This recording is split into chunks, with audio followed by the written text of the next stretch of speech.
Hi hello नमस्कार मंडळी, मी मंजुळा पाटील आपल्या या यूट्यूब चॅनलमध्ये अगदी मनापासून स्वागत करते। तर आज आपण घरच्या घरी आपले हात राड न करता, भांड्यांचा पसारा न करता अगदी सोप्या पद्धतीने रवाळ साजूक तूप कसं करायचं ते पाहणार आहोत। तर त्यासाठी लागणारी अशी दाट शाई कशी काढायची, तिला वास येऊ नये म्हणून योग्य रीतीने जमा कशी करायची, वर्षानुवर्ष आपलं तूप खराब होऊ नये त्यासाठी ते योग्य प्रकारे कसं कढवायचं आणि निघालेली बेरी फेकू न देता त्याची सुंदर सुरेख एक मिठाई सुद्धा मी तुम्हाला दाखवणार आहे।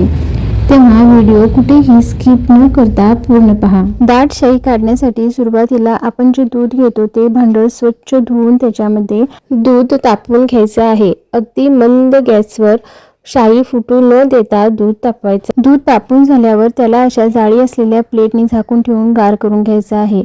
गार झालं की त्याला फ्रीज मध्ये ठेवायचं 7 ते 8 तासासाठी। त्यानंतर त्याला पुन्हा एकदा तापवायचं, परत गार करायचं, पुन्हा त्याला फ्रीज मध्ये ठेवायचं 7 ते 8 तासासाठी। आणि सेकंड टाइमला तुम्ही जेव्हा बाहेर काढता त्यावेळेला आपल्याला याच्यावरची शाई काढायची आहे। उदाहरण देऊन सांगायचं झालं तर तुम्ही जर रात्री दूध घेत असाल तर ते तापवून गार करून फ्रीज मध्ये ठेवून टाकायचं आणि सकाळी उठल्यावर ते पुन्हा तापवायचं। जर तुम्हाला चहासाठी प्यायसाठी दूध हवं असेल तर 2 गोष्टींची काळजी घ्यायची। एक म्हणजे शाईवरती दूध येऊ नाही द्यायचं आणि शाई फुटू नाही द्यायची। तर वापरून झालं की पुन्हा दूध फ्रीज मध्ये ठेवून टाकायचं आणि संध्याकाळी जेव्हा तुम्ही चहासाठी दूध बाहेर काढता त्यावेळेला आपल्याला याच्यावरची शाई काढायची। आता ही काढलेली शाई आपल्याला फ्रीज मध्ये नाही तर फ्रीजर मध्ये जमा करायची आहे। मी पुन्हा सांगते, फ्रीजर मध्ये जमा करायची आहे, ज्या ठिकाणी बर्फ धरतो तिथे शाई स्टोअर केल्यामुळे आपल्याला आपल्या शाईला अजिबात कडवट वास येत नाही। ती किती दिवस जरी राहिली तरी ती अगदी फ्रेश राहते। आता ज्या वेळेला आपल्याला लोणी करायचं असतं 3-4 तास अगोदर आपल्याला शाई फ्रीजर मधून बाहेर काढून ठेवायची आहे। त्यावर असा एखादा कपडा झाकून ठेवा म्हणजे माशी वगैरे त्याच्यावर काही बसणार नाही। तर ही माझी 8 ते 10 दिवसाची जमा केलेली शाई आहे। याच्यामध्ये मी विरजण घातलेलं नाही, ही फक्त शाई आहे। आता यातली थोडी शाई आपल्याला मिक्सरचं जे ज्युसरचं भांडं असतं त्या भांड्यामध्ये घालून घ्यायची आहे। याच्यामध्ये थोडं पाणी घालायचं, 30% भांडं आपलं रिकामं ठेवायचं, अगदी काठोकाठ पाणी भरायचं नाही, नाहीतर मग पाणी सगळं बाहेर येऊ शकतं। थोडं रिकामं ठेवूनच प्लस मोडवर म्हणजे चालू बंद करत मिक्सर फिरवायचा, जसा व्हिडिओमध्ये दाखवलेला आहे त्याप्रमाणे। हाताची मेहनत न घेता, काहीही एक्स्ट्रा कष्ट न घेता अगदी 1 ते 2 मिनिटातच आपलं लोणी इथं बनवून तयार होतं आणि मुख्य म्हणजे आपला ओटा सुद्धा राड होत नाही। आता हे सगळं निघालेलं लोणी आपल्याला दुधासोबतच ज्या कढईमध्ये आपल्याला तूप कढवायचं आहे त्या कढईमध्येच ओतून घ्यायचं आहे, म्हणजे आपली एक्स्ट्राची भांडी पसरणार नाहीत।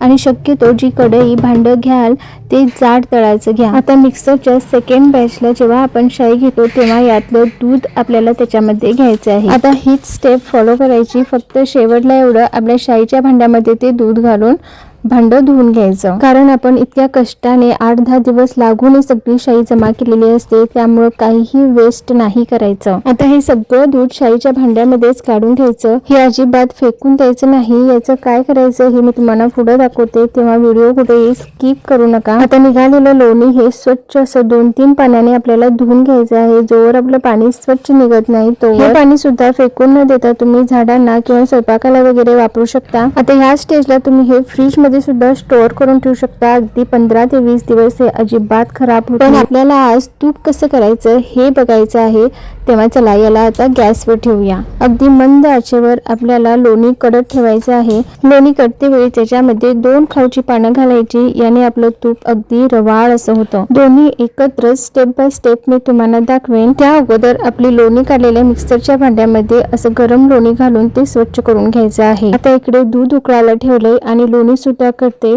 तोवर आपण एक मसाला तयार करून घेऊया। मिक्सरच्या भांड्यामध्ये थोडं सुकं खोबरं, 5 ते 6 काजूची पानं, 7 ते 8 बदाम व 7 ते 8 काजू, त्यासोबतच 1-2-3 वेलची घालून याची बारीक पूड करून घ्या।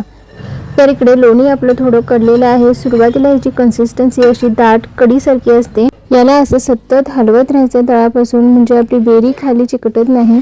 आणि या चमचा सुद्धा असाच आडवा ठेवून आपल्याला कडवायचं आहे, म्हणजे हे उतू सुद्धा जात नाही। आता इकडे दूध सुद्धा आपलं उकळलेलं आहे, याच्यामध्ये 1 लिंबाचा रस घालून आणि थोडं पाणी घालून याचं पनीर तयार करून घ्यायचं। हे स्वच्छ पाण्याने धुवून घ्यायचं आणि हे पाणी सुद्धा फेकून न देता तुम्ही झाडांना वगैरे वापरू शकता। लोणी जसं कडेल तसं याच्यामध्ये अशी ट्रान्सपरन्सी दिसून येते. तर इथं आपल्याला थोडीशी हळद याच्यामध्ये घालायची आहे. आता तूप आपलं योग्यरित्या कळते ही ओळखण्याची सोपी ट्रिक म्हणजे हा आवाज आणि हा वरती येणारा फेस. आता फेस असा वरती आला की गॅस आपल्याला बंद करून घ्यायचा आहे. आता हे थोडं गार होण्यासाठी ठेवून देऊया. गार झाल्यावर एखाद्या काचेच्या भरणीत किंवा स्टीलच्या डब्यामध्ये आपल्याला तूप स्टोअर करून ठेवायचे आहे. तर इथे जवळजवळ 1 किलो तूप आपलं तयार झालेलं आहे. तर असं बेरीला सोनेरी रंग तोपर्यंत तयार केलेलं तूप हे आपलं अजिबात खराब होत नाही, अगदी वर्षानुवर्ष टिकतं. आता ही निघालेली बेरी फेकून न देता याची सुंदर सुरेख मिठाई कशी करायची ते आपण पाहूया. आता मगाशी तयार करून घेतलेला मसाला हा याच्यामध्ये मिक्स करून घ्यायचा आणि मग याला गॅसवर चढवायचं. व्यवस्थित मिक्स करून झाल्यावर याच्यामध्ये आपण तयार केलेलं जे पनीर होतं ते कुस्करून याच्यामध्ये घालायचं. हे व्यवस्थित मिक्स झालं की मग थोडी मलाई घालून घेऊया.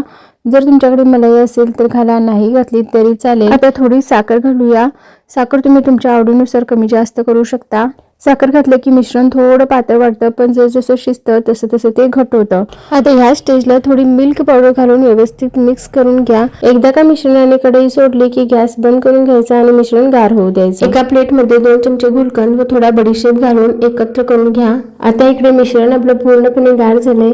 याचा असा छोटा लाडू बनवून बघा. जर वळत असेल तर ठीक, नाही तर मग याच्यामध्ये थोडी मिल्क पावडर ऍड करा. आता व्हिडिओमध्ये दाखवल्याप्रमाणे मध्यभागी गुलकंद व बडीशेपचं सारण घालून सगळे लाडू आपण वळून घेऊया. तेव्हा यापुढे जेव्हा तुम्ही तूप कडवाल तेव्हा ही रेसिपी जरूर ट्राय करा. यामध्ये घातलेल्या पान तसेच गुलकंद आणि बडीशेपमुळे या लाडूची चव ना खूपच सुंदर लागते. तर रूम टेम्परेचरवर 10 ते 15 दिवस आणि फ्रीजमध्ये म्हणाल तर महिनाभर हे लाडू अजिबात खराब होत नाही. आता याला टुटी फुटीने मस्तपैकी गार्निश करूया. तर इथे आपली सुंदर सुरेख मिठाई ही बनवून तयार झालेली आहे आणि रवाळ साजूक तूप ही बनवून तयार झालेला आहे. तेव्हा तुम्हाला हा व्हिडिओ कसा वाटला मला जरूर कमेंट करून सांगा. आवडला तर लाईक, शेअर आणि चॅनलला अजून सबस्क्राईब केलं नसेल तर जरूर सबस्क्राईब करा. तेव्हा चला भेटू पुन्हा लवकरच. तोपर्यंत चांगलं खा, स्वस्त रहा. Bye bye.